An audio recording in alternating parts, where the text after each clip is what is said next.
Are you struggling to cope with anxiety? Don't worry, you're not alone. Are you curious about how to manage anxiety without medication? Join me as I explore 3 techniques to help you navigate life's challenges with confidence. Hi, I'm Jennifer Jumas, a licensed clinical psychologist for almost 25 years. In my previous video, I explored the top 3 thoughts that ignite your anxiety, and you probably already know and recognize how anxiety is disrupting your life and activities. So let's dive into the top 3 ways to manage it. While all 3 of these can be used independently, they are synergistic and work best when used together.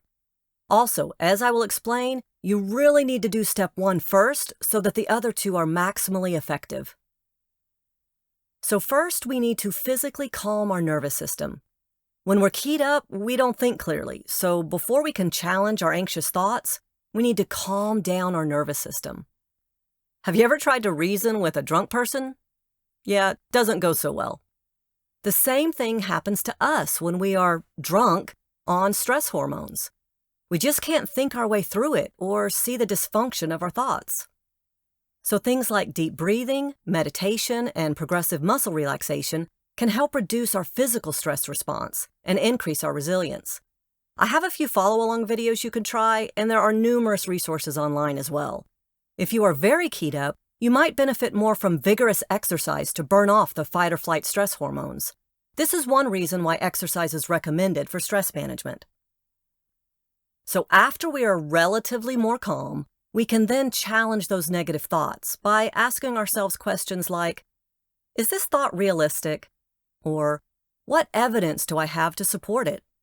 What evidence is there to refute it? How likely is it really? And even if it does happen, what's the likelihood that it will be as bad as I fear? By questioning your thoughts, you can gain perspective and reduce their power over you.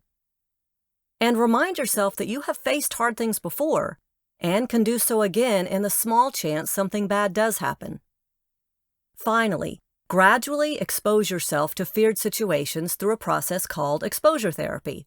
Start with small, manageable steps and gradually increase exposure as you build confidence and resilience.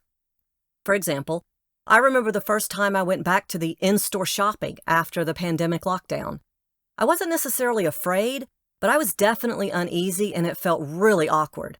Something as simple as going to the grocery store had become unfamiliar, and it was a baby step I had to take in the process of returning to normal life. Each step you take gives you real-world data to prove to yourself that you can handle the perceived risk that you feared.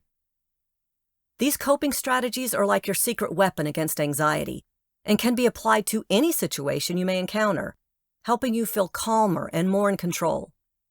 Give them a shot in your day-to-day life and get ready to say hello to a happier, more chill you.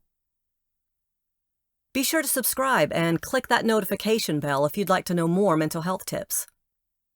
Until then, be well.